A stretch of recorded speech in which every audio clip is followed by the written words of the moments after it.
Colônia penal na Tchecoslováquia, conta que os guardas da prisão organizaram uma corrida de revezamento, guardas contra prisioneiros. Para eles esta era uma chance de exibir a sua superioridade física. Os prisioneiros sabiam que era para eles perderem, por isso fizeram tudo para agradar, fingindo um esforço exagerado enquanto mal se mexiam, caindo no chão depois de correr só alguns metros, capengando, andando cada vez mais devagar enquanto os guardas disparavam na frente. Aceitando ao mesmo tempo participar da corrida e perder, ele tinha obedecido aos guardas. Mas o excesso de obediência tomou o evento ridículo a ponto de arruiná-lo. A superobediência, a rendição, nesse caso foi uma demonstração de superioridade ao inverso. A resistência teria colocado os prisioneiros num ciclo de violências, rebaixando-os ao nível dos guardas. A superobediência, entretanto, colocou os guardas numa situação ridícula, mas eles não podiam punir justamente os prisioneiros que só fizeram o que eles tinham pedido. O poder está sempre fluindo, visto que o jogo é por natureza fluido e uma arena de lutas constantes. Quem está com o poder quase sempre acaba se encontrando na descida do pêndulo. Se você se vir temporariamente enfraquecido, a tática da rendição é perfeita para lutar acima de novo. Ela disfarça a sua ambição, ensina você a paciência e o autocontrole, habilidades-chave para o jogo, e o coloca na melhor posição possível para tirar vantagem do súbito deslize do seu opressor. Se você foge ou revida, não poderá vencer a longo prazo. Se você se rende, é quase certo sair vitorioso. Ouvistes o que foi dito: olho por olho, dente por dente. Eu, porém, vos digo: não resistais ao perverso, mas a qualquer que vos ferir a face direita, voltai-lhe também a outra. E ao que quer demandar convosco e tirar-vos a túnica, deixai-lhe também a capa. Se alguém vos obrigar a andar 1 milha, ride com ele 2. Jesus Cristo, em Mateus 5:38, 41. Os fracos jamais cedem quando deveriam. Cardeal de Retz, 1613, 1679. Voltaire vivia exilado em Londres numa época em que estava no auge ser contra os franceses. Um dia, caminhando pelas ruas, ele se viu cercado por uma multidão irada. Enforcunho francês, gritavam. Voltaire calmamente se dirigiu à turba dizendo o seguinte: ingleses, desejam me matar porque sou francês. Já não fui punido o suficiente por não ter nascido inglês. A multidão aplaudiu as suas palavras sensatas e o escoltaram de volta aos seus alojamentos. Telitlé, Brown Book of Anecdotes, Clifton Fadman et. 1985. Lembre-se, quem está tentando exibir a sua autoridade ilude-se facilmente com a tática da rendição.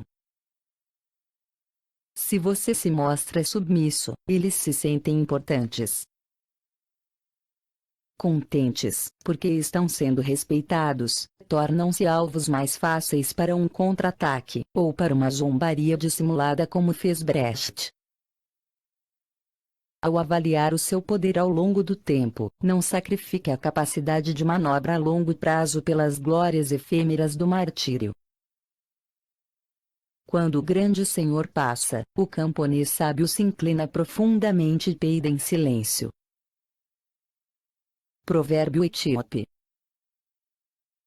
O inverso objetivo da rendição é salvar a sua pele para quando você puder se firmar novamente.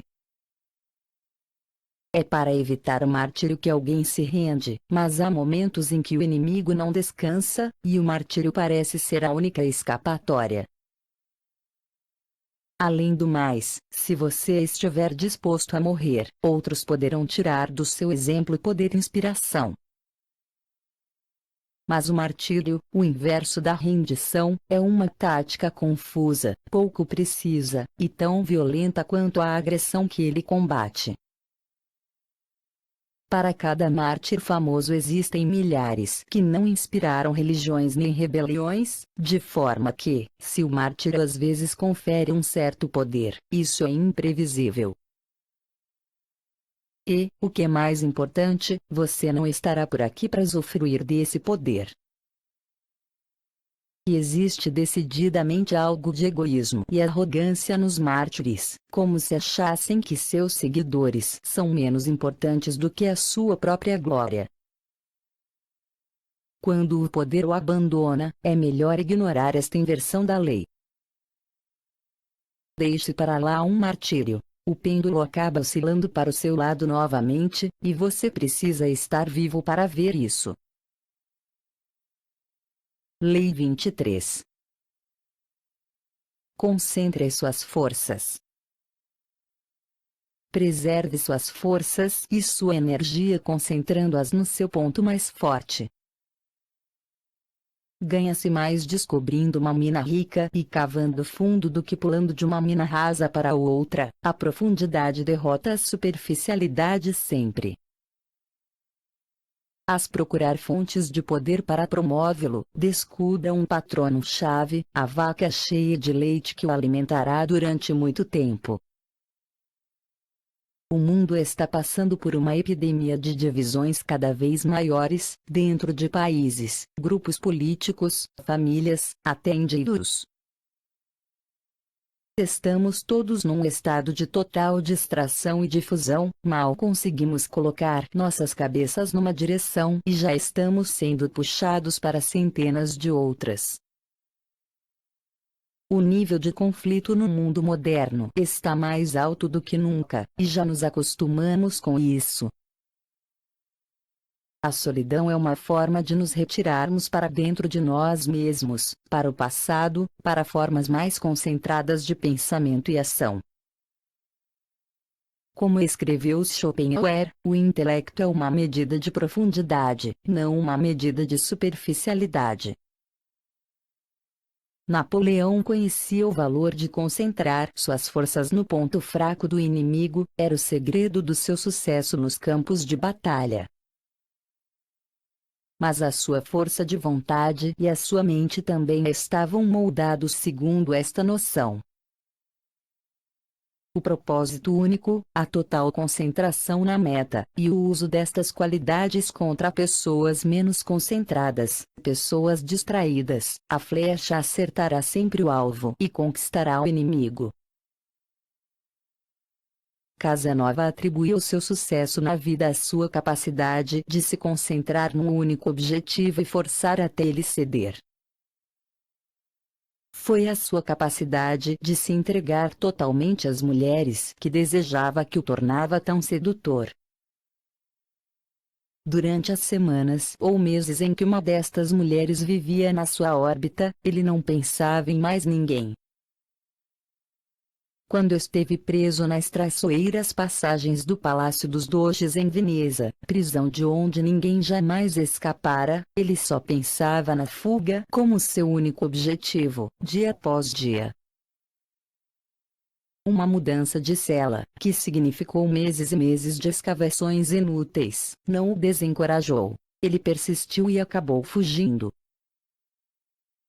Sempre acreditei, escreveu ele mais tarde, que se um homem coloca na cabeça que vai fazer uma coisa, e se ele se ocupa exclusivamente disso, acaba conseguindo, por mais difícil que seja. Esse homem se tornará grão-vizir ou papa. Concentre-se numa única meta, uma única tarefa, e insista até conseguir. No mundo do poder, você está sempre precisando da ajuda dos outros, em geral daqueles que têm mais poder do que você. O tolo pula de um para o outro, acreditando que sobreviverá se espalhando. Mas um dos corolários da lei de concentração é que se economiza muita energia, e se obtém mais poder, fixando-se a uma única fonte adequada de poder.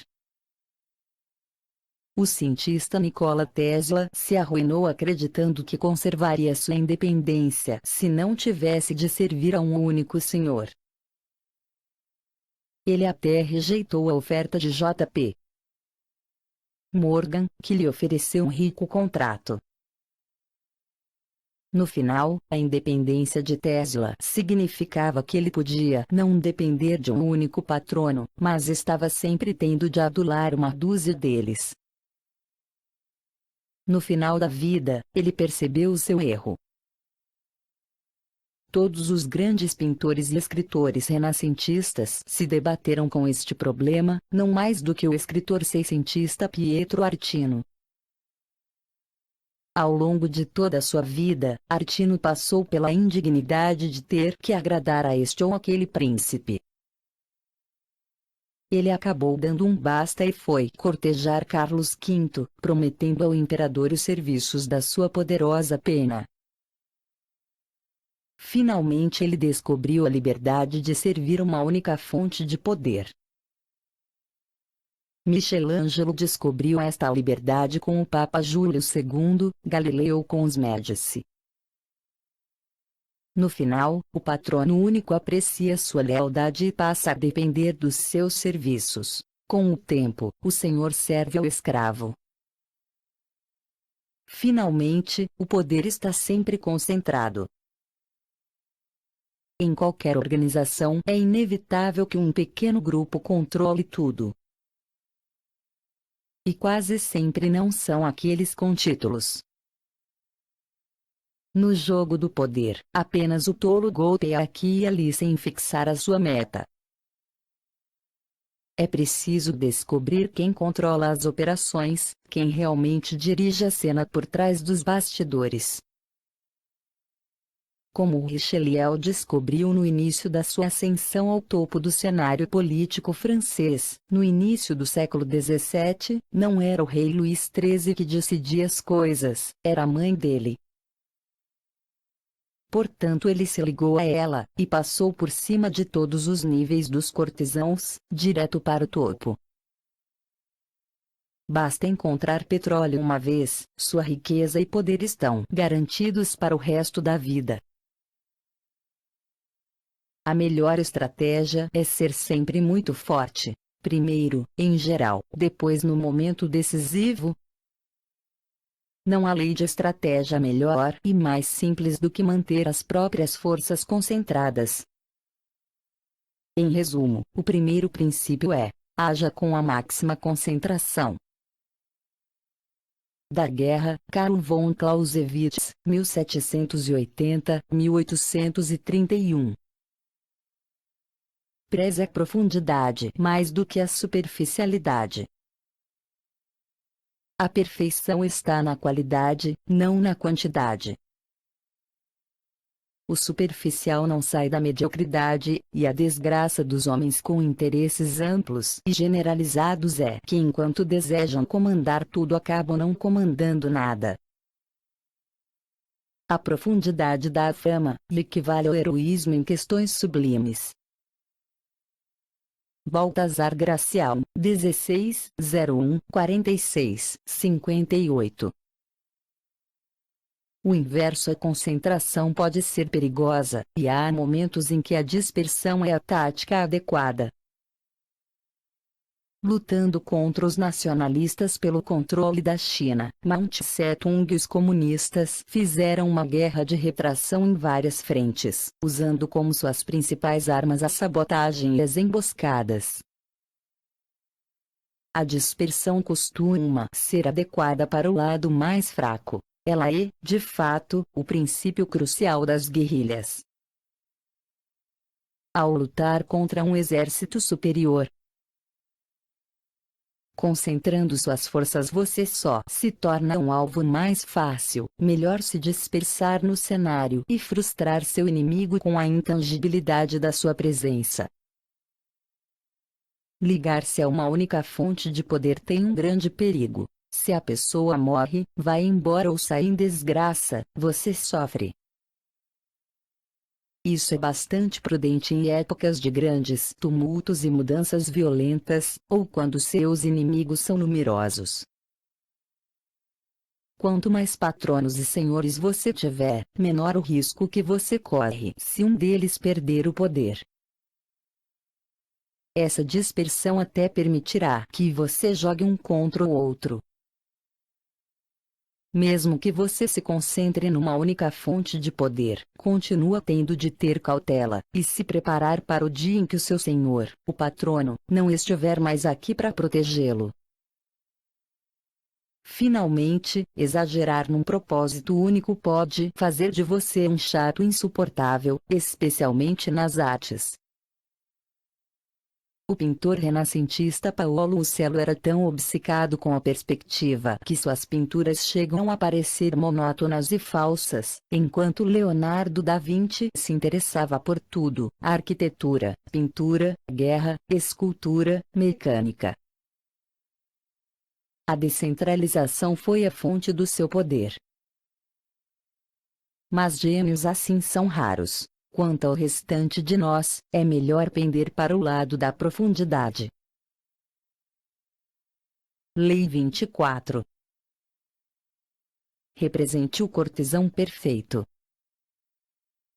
O cortesão perfeito prospera num mundo onde tudo gira em torno do poder e da habilidade política.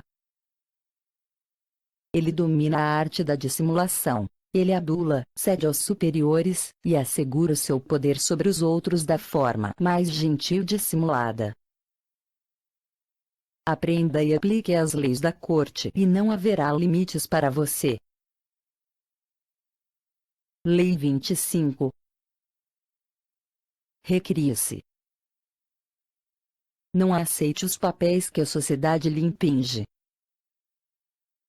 Recrie-se forjando uma nova identidade, uma que chame a atenção e não canse a plateia. Seja senhor da sua própria imagem, em vez de deixar que os outros a definam para você.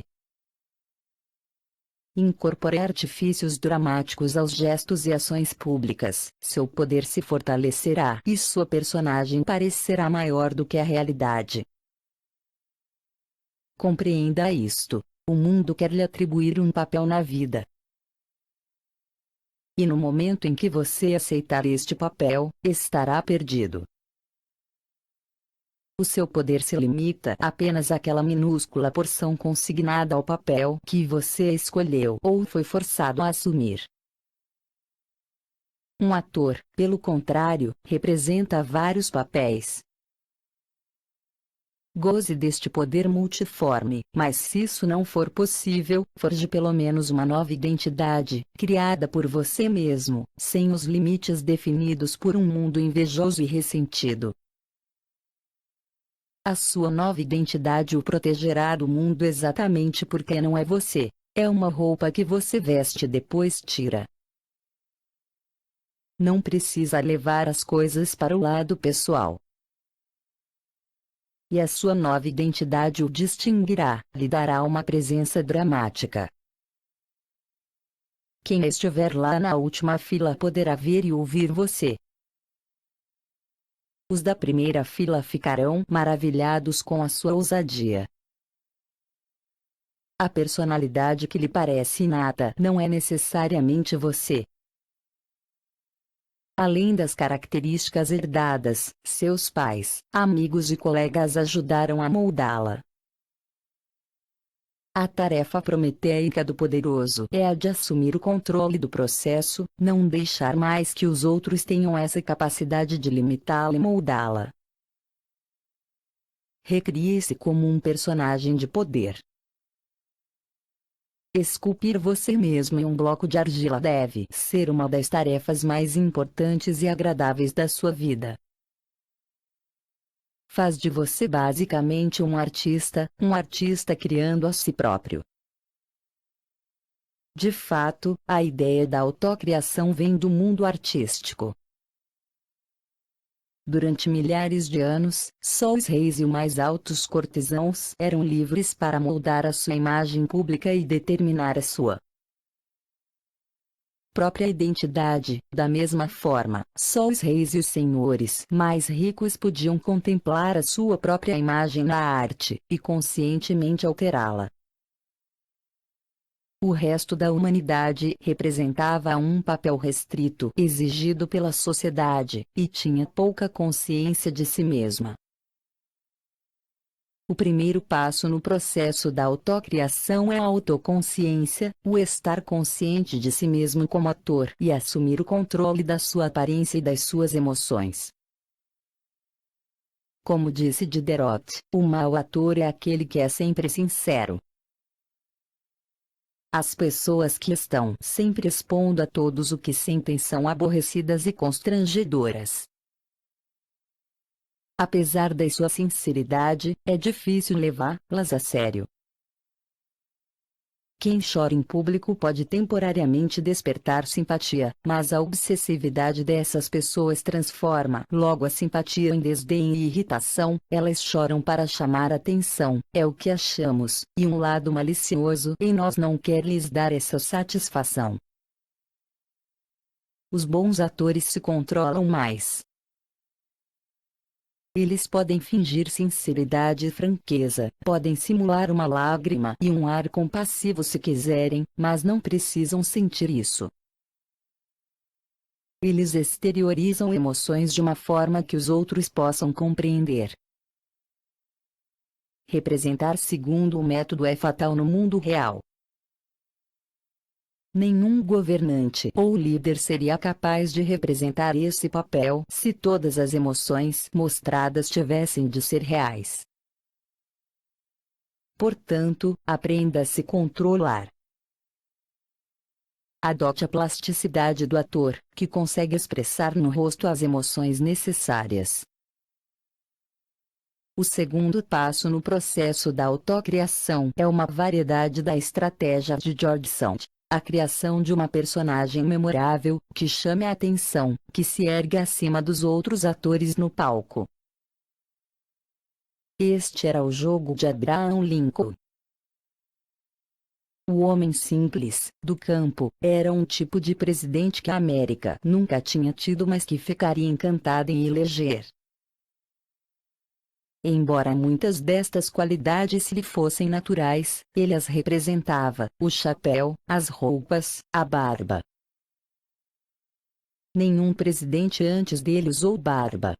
Lincoln também foi o primeiro presidente a usar fotografias para divulgar a sua imagem, ajudando a criar o ícone do presidente simples. O bom drama, entretanto, requer mais do que uma aparência interessante, ou um único momento em evidência. O drama acontece ao longo do tempo, é um evento que se desdobra. O ritmo e o tempo são críticos. Um dos elementos mais importantes no ritmo do drama é o suspense. Houdini, por exemplo, às vezes era capaz de escapar em questão de segundos, mas prolongava o ato para deixar a plateia aflita. A chave para manter a plateia sentada na beira da poltrona é deixar que os acontecimentos se desenrolem lentamente, depois acelerá-los no momento certo, de acordo com um plano e um andamento que é você quem controla. Os grandes governantes, de Napoleão a Mao Tse-tung, usaram o ritmo dramático para surpreender e distrair seu público. Franklin Delano Roosevelt compreendeu a importância de encenar eventos políticos numa ordem e num ritmo particular. Durante as eleições presidenciais de 1932, os Estados Unidos estavam passando por uma crise econômica muito difícil. Os bancos faliam numa velocidade alarmante. Logo depois de ganhar as eleições, Roosevelt entrou numa espécie de recesso. Não falou nada sobre seus planos ou indicações para o ministério. Até se recusou a se encontrar com o então presidente, Herbert Hoover, para discutir a transição. Quando Roosevelt tomou posse, o país se encontrava num estado de grande ansiedade. No seu discurso, Roosevelt mudou de marcha. Falou com energia, esclarecendo que pretendia conduzir o país por uma direção totalmente nova, abandonando a timidez dos seus antecessores. A partir daí, seus discursos e suas decisões públicas, indicações para ministérios, leis audaciosas, adquiriram um ritmo incrivelmente veloz. O período que se seguiu à posse ficou conhecido como os 100 dias, e o sucesso na mudança de estado de espírito do país se originou da esperteza e do uso do contraste dramático de Roosevelt. Ele mantinha a sua plateia em suspenso, e impressionava com uma série de gestos corajosos que pareciam ainda mais imponentes porque não se sabia de onde vinham. Você precisa aprender a orquestrar assim os acontecimentos, sem mostrar todas as suas cartas de uma só vez, mas revelando-as aos poucos para dar mais dramaticidade. Além de disfarçar inúmeros pecados, o bom drama pode também confundir e enganar o seu inimigo. Você deve também avaliar a importância das entradas e saídas de cena. Quando Cleópatra foi conhecer César, no Egito, chegou enrolada num tapete que mandou desenrolar aos seus pés. George Washington 2 vezes deixou o poder com floreios e fanfarras, primeiro como general, depois como presidente que se recusou a concorrer a um terceiro mandato, mostrando que sabia dar importância ao momento, dramática e simbolicamente. Você deve ter o mesmo cuidado ao planejar as suas próprias entradas e saídas de cena. Lembre-se de que exagerar na representação pode ser contraproducente, é outra forma de se esforçar demais para chamar atenção. O ator Richard Burton descobriu, logo no início da sua carreira, que ficando totalmente parado em cena fazia as pessoas olharem para ele e não para os outros atores. O importante não é tanto o que você faz, nitidamente, mas como você faz. A sua imobilidade graciosa e imponente no palco social conta mais do que o exagero na representação e nos movimentos. Finalmente, aprenda a representar muitos papéis, a ser aquilo que a ocasião exige. Adapte a sua máscara à situação, tenha múltiplas faces. Bismarck era excelente neste jogo. Com os liberais ele era liberal, com os agressivos ele era agressivo. Ninguém conseguia agarrá-lo, e o que não se agarra não se consome. Saiba como ser todas as coisas para todos os homens. Um Proteus discreto, um erudito entre eruditos, um santo entre santos. Essa é a arte de conquistar todos, pois os iguais se atraem. Registre os temperamentos das pessoas que você conhece e se adapte a cada um deles. Passe de sério a jovial, mudando de humor discretamente. Baltazar Gracial, 1601-1658. Socialmente não se comenta que um homem é um grande ator. Não se está dizendo que ele sente, mas que é ótimo simulador, embora não sinta nada. Denis Diderot, 1713-1784. Inverso não pode haver o inverso para essa lei tão importante. Mau teatro é mau teatro. Até para parecer natural é preciso ter arte, em outras palavras, representar. A canastrice só cria constrangimento. É claro que você não deve ser dramático demais, evite os gestos histriônicos. Mas isso é simplesmente mau teatro, já que desrespeita normas teatrais centenárias contra o exagero na representação. Em essência, o inverso não existe para esta lei. Lei 26. Mantenha as mãos limpas. Você deve parecer um modelo de civilidade. Suas mãos não se sujam com erros e atos desagradáveis. Mantenha essa aparência impecável, fazendo os outros de joguete e bode expiatório para disfarçar a sua participação. Parte 1. Esconda os seus erros. Tenha um bode expiatório por perto para assumir a culpa. Nossa boa reputação depende mais daquilo que escondemos do que daquilo que revelamos. Todos cometemos erros, mas quem é esperto consegue escondi-los e arranja alguém para acusar. É sempre conveniente ter um bode expiatório por perto nesses momentos. Erros ocasionais são inevitáveis, o mundo é imprevisível demais. As pessoas no poder, entretanto, não se destroem pelos erros cometidos, mas pela forma como lidam com eles. Como cirurgiões, precisam cortar fora o tumor rápida e irrevogavelmente. Desculpas são ferramentas cegas demais para esta delicada operação. Os poderosos as evitam. Ao se desculpar, você abre a porta para todos os tipos de dúvidas sobre a sua competência, suas intenções, sobre outros erros que você talvez não tenha confessado. Desculpas não satisfazem a ninguém e um pedido de perdão deixa todo mundo constrangido. O erro não desaparece com uma desculpa, ele cresce e se inflama. Melhor cortar fora imediatamente, distrair as de atenções de você, e focalizá-las sobre um bode expiatório conveniente antes que as pessoas tenham tempo de pensar na sua responsabilidade ou possível incompetência.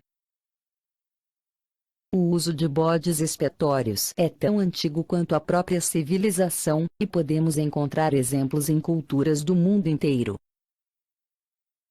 A ideia principal por trás destes sacrifícios é passar a culpa e o pecado para uma figura externa, objeto, animal ou homem, que depois é banida ou destruída. Os hebreus costumavam pegar um bode vivo, daí o termo bode expiatório, sobre cuja cabeça o sacerdote colocava ambas as mãos enquanto confessava os pecados dos filhos de Israel. Depois de transferidos esses pecados para o animal, ele era levado para o deserto e lá ficava abandonado. No caso dos atenienses e dos astecas, o bode expiatório era humano, quase sempre uma pessoa alimentada e criada com este objetivo. Visto-se considerar que a fome e as pragas eram castigos impostos pelos deuses aos humanos por seus maus atos, o povo sofria não só com a fome e as pragas, mas com a culpa também. Eles se livravam deste sentimento de culpa transferindo para uma pessoa inocente, cuja morte tinha intenção de satisfazer os poderes divinos e banir o mal entre eles.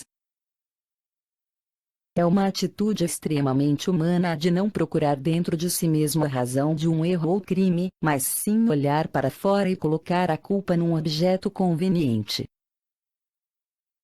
Esta profunda necessidade de externar a própria culpa, de projetá-la em outra pessoa ou objeto tem um poder imenso, que os astutos sabem como controlar.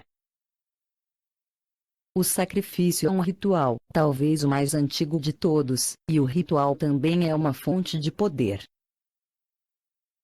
O sacrifício sangrento do bode expiatório parece uma relíquia bárbara do passado, mas a prática persiste até hoje, embora de forma indireta e simbólica, visto que o poder depende das aparências, e quem está no poder tem de parecer que não erra nunca. Os bodes expiatórios estão mais populares do que nunca. Que líder moderno assumiria a responsabilidade por seus erros? Ele procura outras pessoas para incriminar, um bode expiatório para sacrificar.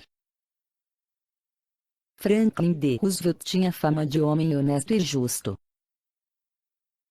Ao longo de toda a sua carreira, entretanto, ele enfrentou muitas situações em que ser um bom sujeito significaria um desastre político, mas ele não poderia ser visto como agente de um jogo sujo. Durante 20 anos, portanto, seu secretário Louis Ove fez o papel de bode expiatório.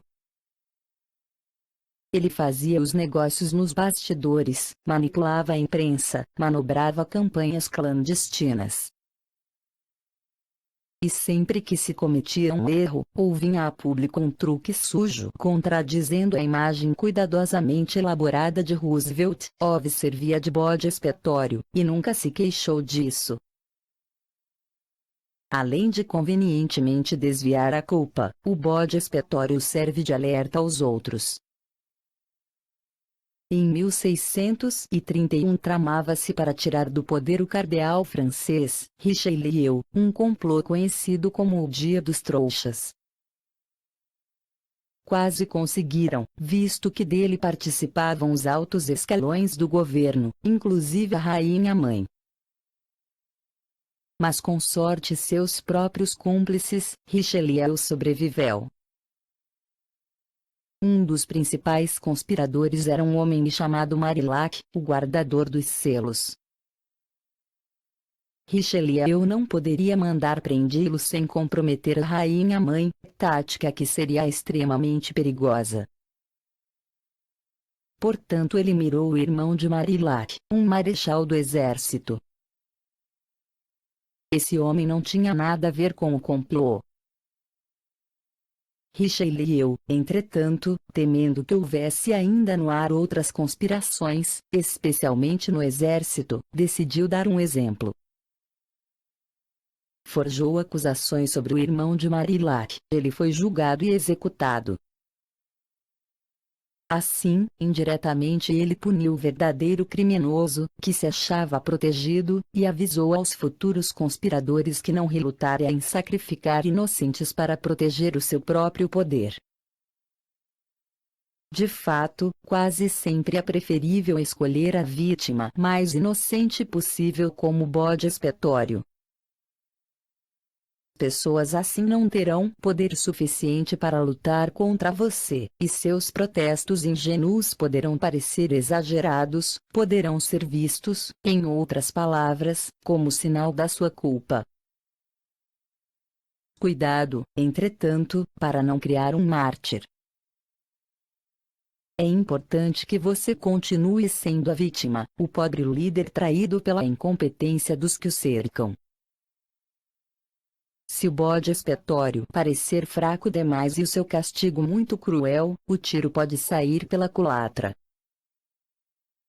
Às vezes você deve encontrar um bode expiatório mais poderoso, que a longo prazo desperte menos simpatia. Seguindo esta tendência, a história tem demonstrado várias vezes que vale a pena usar um associado próximo como bode expiatório.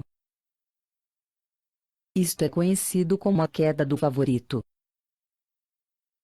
A maioria dos reis teve um favorito pessoal na corte, um homem a quem eles distinguiam dos outros, às vezes sem nenhum motivo aparente, e cobriam de favores e atenção. Mas este favorito podia servir como um conveniente bode expiatório se a reputação do rei se visse ameaçada. O público facilmente acreditaria na culpa do bode expiatório, porque o rei sacrificaria o seu favorito, se ele não fosse culpado. E os outros cortesãos, já ressentidos com o favorito, se alegrariam com a sua queda. O rei, enquanto isso, se livrava de um homem que provavelmente já sabia demais sobre ele, tendo até atitudes arrogantes e desdenhosas. Escolher um associado próximo como bode expiatório tem o mesmo valor da queda do favorito. Você pode perder um amigo ou ajudante, mas a longo prazo é mais importante esconder seus erros do que confiar em alguém que um dia, provavelmente, vai se virar contra você. Além do mais, você sempre pode substituí-lo por outro favorito. Loucura não é cometer loucuras, e sim não conseguir escondê-las. Todos os homens erram, mas o sábio esconde os enganos que cometeu, enquanto o louco os torna públicos. A reputação depende mais do que se esconde do que daquilo que se mostra. Se você não pode ser bom, seja cuidadoso. Baltazar Gracian. 1601-1658.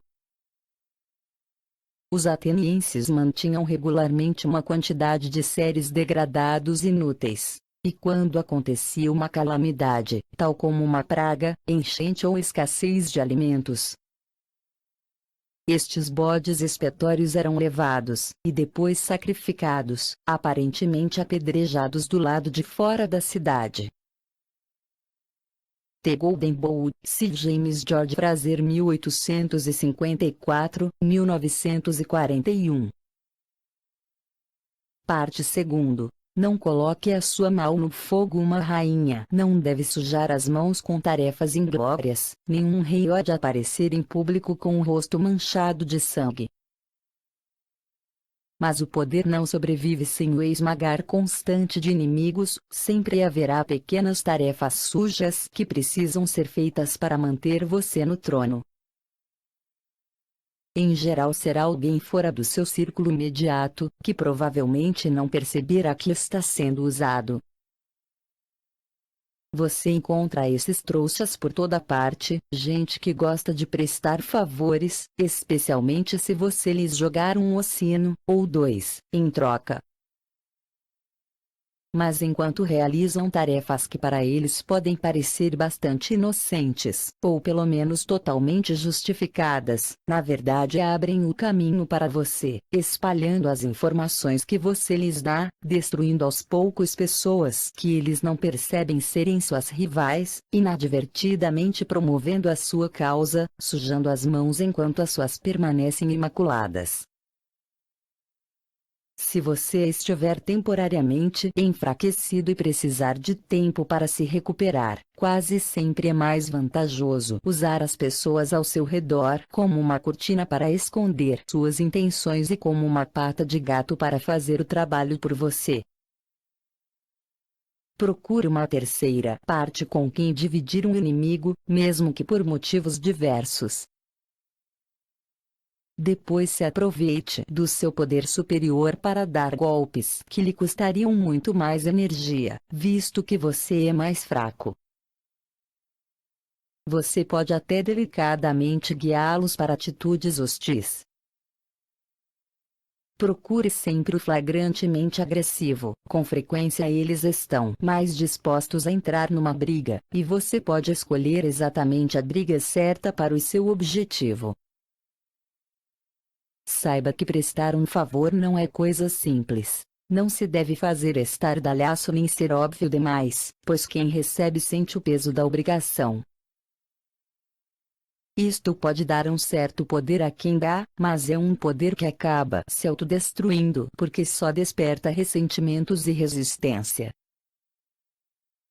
Um favor prestado indiretamente e com elegância tem 10 vezes mais poder. O cortejador usa a mão enluvada para abrandar os golpes desfechados contra ele, disfarçar cicatrizes, tornar o ato de resgate mais elegante e limpo. Ao ajudar os outros, o cortejador acaba se ajudando. Jamais imponha um favor seu,